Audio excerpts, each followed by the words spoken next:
uniform po yung ano niya eh. Yung Flat rate. binabayad.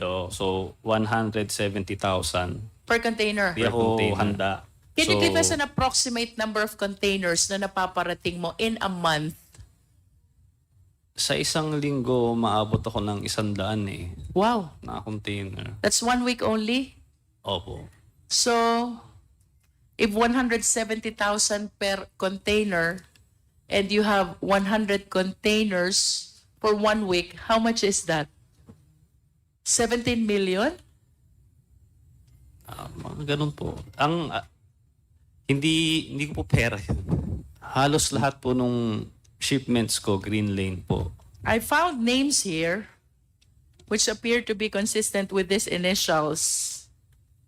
If you will confirm, does it stand for Erin, TJ, and Mark?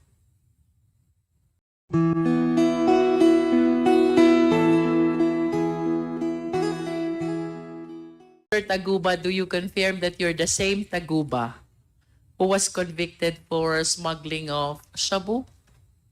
Yes, Your Honor. And do you stand still with the statements that you have given in this judicial affidavit? I believe this is dated August 27, 2024. Ito po ba'y pinaninindigan nyo pa rin? Yes, Your Honor. Yes. Mr. Taguba, please walk us through. Bago po ba kayo na-involve dito sa kasong ito? Nasaan po kayo? Anong ginagawa nyo? Please start with EMT. What is EMT? EMT Trading, for Your Honor, is a consignee for hire. So, pinagagamit nila yung consignee nila for a royalty fee. So, nakilala ko yung si Irene May Tatad dun sa kanyang parang ano yata niya. Kapatid ba niya? Hindi ko na maalala sa kamag-anak niya. Firstly, what does EMT stands for? It's an acronym, right? Yes, Your Honor. What does it stand for?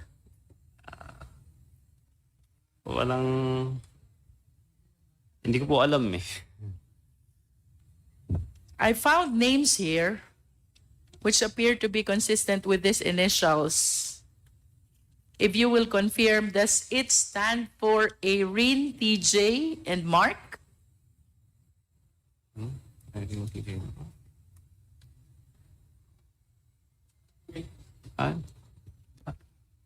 I don't think so, Your Honor. But do you confirm that TJ and Erin used to be your partners? TJ is my broker. I'm not a Your? Yes. We have hindi po ako broker kasi yun ang binabansag sa akin sa media na ako ay customs broker, nagpakilala akong customs broker. Ang negosyo ko po is talaga tracking. So, si TJ yung broker. Siya po talaga yung sign, siya po yung mas nakakaalam sa proseso sa customs. TJ is the broker, you are the tracker. Yeah. Si Erin po. Si Irene May Tatad naman, siya po yung consignee. Do you work together? Si TJ, kasi ano ko siya eh. Sa kanya ako nagre-refer, nagtatanong. Pagka may nagtatanong sa akin na client tungkol sa mga parating nila, tatanong ko sa kanya. Si Irene naman, royalty fee lang talaga siya eh. So pinagamit niya yung kanyang consignee para sa royalty fee. Kada container na darating, meron siyang royalty fee. So who owns this EMT trading? Si Irene May Tatad po. Si Erin. Opo. And then you and TJ just work with her, without necessarily being partners with that EMJ trading, EMT trading. Yes, Your Honor. Tama po. In your affidavit, you made mention about this green lane, yellow lane, and red lane. I believe that in the previous hearings, Mr. Guban already testified on this. And I wish to hear if you have the same concept and information that you will share pertaining to these 3 lanes: green lane, yellow lane, and red lane. Hindi ko po narinig yung sinabi niya. So, green lane yun, hindi na siya subject for inspection. No physical inspection No physical- and no document inspection No as well. document inspection. That is green lane. Yellow lane, kung di po ako nagkakamali, sa ano lang, document lang. Tapos red lane, kailangan ng Wait, physical. for yellow lane, you're exempted from the physical inspection, but you are not exempted from the document inspection. Yes. Okay? Then, from red lane, kailangan na ng physical inspection. And of course, if I am the shipper or the importer, I would want that my shipment be always released through the green lane. Kasi dun mabilis. Walang inspection ng shipment, walang inspection ng document. How do I avail of this green lane? Ako po talaga, hindi ko yung paano talaga makapunta dito sa green lane. Pero nung time ko kasi, yun nga, nagbigay kami ng tama ba? Are you saying, Mark, that you never experienced using this green lane? Halos lahat po nung shipments ko, green lane po. And that is because you submitted to the TARA system. Yes. Tama po ba? Opo. So, ibig sabihin for a time being, lahat ng mga pinaparelease mong shipment, walang physical inspection, walang document inspection, what is the consideration involved? Yun po, may TARA system po sa BOC. And how does TARA system work? So, weekly, magbibigay ka kada container na re-release mo, napaparating mo. Is So, it per container or per value of what is inside the container? per container. Per container. Opo. How much per container? Iba-iba po kasi. So, iba-ibang Iba-iba depending on? iba-ibang departamento. So, nakalagay po dito yun. May mga text messages po ako. Mga Yes, screenshots. you mentioned a lot of offices. Can you please enlighten us on this? Anong mga opisina kailangang magbigay? Tama ba yung tanong ko, Mark? Opo. And So, that is what TARA system is all about? Yes, Your Honor. So, What offices are you referring to here? So, tinitignan ko po itong affidavit ko. Ito lang yung mga naalala ko. IG, ESS, Collector, CIIS. Alam ko na You breakdown mentioned ko in na to. paragraph 15 of your affidavit, MICP, SSPDC, COMSEN, CIIS, CIIS District, IPRD, IG, ESS, ESS District, FED, AOCG, and IAS. If you total the token that you will be giving to all these offices for one container, Mark, magkano yun? May breakdown po kasi ako nito dati. Your At Honor, least the approximate amount. Are you trying to tell us na kada office iba yung amount? yes, Your Honor, iba. I see.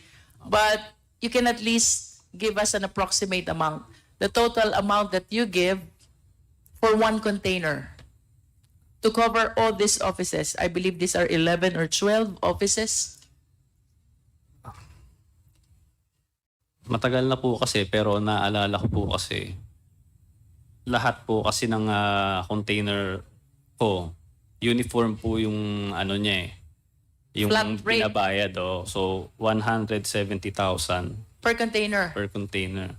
So kailangan ko pong kasi kagabi lang po yung ano eh, yung kagabi ko lang nalaman na pupunta ako dito. Nagulat po kasi ako. I understand. Hindi ako handa. Can you give us an approximate number of containers na napaparating mo in a month?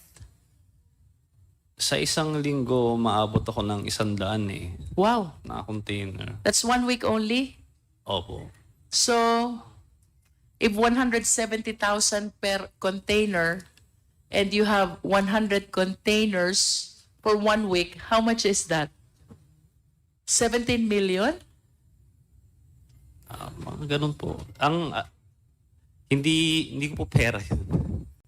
Hindi ko po pera yun. Kumbaga, Yeah, I know. nagpa-process lang naman ako eh. But that's how huge Opo, ganun po yung pumapasok na the pera. amount the Tara system generate. Opo. Only for you to be able to avail of this green lane. Tama po ba? Opo. And I wish to emphasize that here you are, you're just one person facilitating the release. Yes, Your Honor. Eh, mga ilan ho ba yung nagfa-facilitate ng release? Marami po kami. In a day, can you give us an approximate number? Ilan po yung nagfa-facilitate ng release? Alam ko po, nagbigay rin si Senator Lacson ng kanyang sariling flowchart.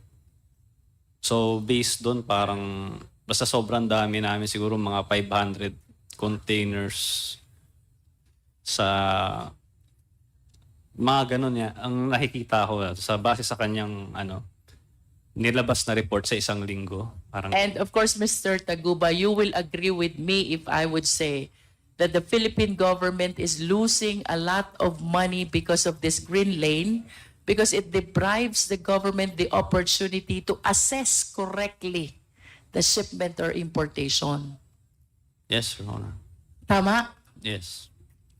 Mr. Chair, I know that I have manifested this concern before during our, I believe, hearing on Dangerous Drugs Committee. But I wish to reiterate, Mr. Chair, that I believe it is high time we revisit the charter of the Bureau of Custom. Should I make a motion, Mr. Chair? At the moment, I was informed that I think the Quintacom is looking into proposing some amendments into the charter of the Bureau of Customs.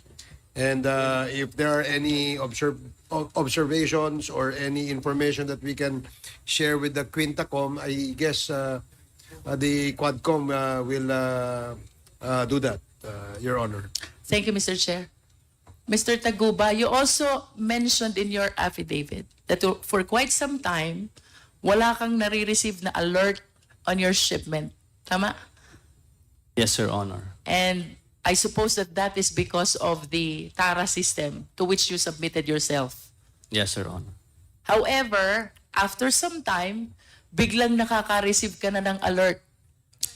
Yes, Your Honor. In other words, nagkakaproblema yung release ng mga shipment mo. Yes, Your Honor. What did you do? Minsan, ang ginagawa lang nila yan para, kasi pagka may alert, pupunta ka sa kanila, aaregluhin mo. So parang form lang ng additional na bayad sa kanila. Additional SOP? Tama para ba lang yun? ma-release yung container. Parang lambing siguro, parang gano'n yung lumalabas. Ang mahal Alert naman ka. nila lumambing. Oo. They will annotate something on your document to Opo. make sure that, you said that in your affidavit, they're leaving the number in your document to make sure that you call them Yes. so you will be able to settle whatever requirement is being asked of you. Tama po ba? Yes, Your Honor. And then after some time, lalong tumindi yung problema mo. Tama? Yes, Your Honor. About facilitating the release of shipment. May kinausap kang tao. Sino itong mga taong ito? Ang una ko pong nakausap po dito si Jojo Bacud. Jojo Bacud. Opo, nagpakilala po siya na sa SSBDC. Tapos pinakilala niya ako dun sa Davao Group. Sila Tita Nani nga. Yan, sila Jack, sila Noel. Silang 4 yung mga minute ko. Sinabi How nila- many times did you visit Davao City during that time that you're trying to seek help about the release of your shipment? Isang beses lang po. Isang beses lang. And the purpose of you traveling to Davao City is what? Kasi pinapunta nila ako dun eh. For what Wala purpose? na naman akong... sabi nila, kailangan ko raw magbigay ng tuition fee. Ganyan. Tuition fee. Yes. So, yun yung kanilang ginamit na word. Tuition fee. And what is the purpose of this tuition fee? Ayun, parang para ma-accept daw ako sa grupo nila. Tapos, every week, magbibigay ako sa kanila ng pera. With your admission in this group that you are referring to, what representation did they give you in relation to the challenges that you are experiencing with regards to the release of your shipment? Unang-una, nagbigay ako sa kanila. Nagpunta akong Davao, so binigay ko yung pera kay Small. So, How much is that money? 5 million. 5 million. What is the So- purpose of you giving that 5 million to Small? Yun yung sinabi nila sa akin, ibigay yung 5 million. Susunduin Anong ka dyan ni kapalit? Jack. Anong kapalit ng 5 million na yon? Why are you giving Small 5 million? Yun nga, para mapapasok na daw sa Davao Group, kasi kung hindi ka kasama sa kanila, i-alert nila yung mga containers mo. So, hindi ka makakapag-transaction sa Bureau of Customs. So, sa pagkakaintindi ko, lahat ng players ginawa yun. Kailangan By lahat ng players, are you referring to all people who are engaged in facilitating release of shipment? Yun ba ibig Oo. sabihin mo? Yung po mga pinakita ni Senator Lacson noon, sila Kimberly, yan, sila Tevez, yan, sila Manny Santos, yung mga players yan eh. So, yun yung ibig ko sabihin, kailangan nilang magbigay doon sa Davao Group. Yun yung pagkakaintindi ko. Kasi kung parang sila na yung bagong customs eh. Kailangan sa kailangan dumaan lahat eh. Ginawa kasi nila, binago uli nila yung sistema, nagkaroon ng command center. So, parang sila na lang yung pwedeng mag-alert. Nasaan po itong command center na binabanggit nyo? Sa customs po yun. Sa loob. Oo, ginawa nilang, nung time lang ni file doon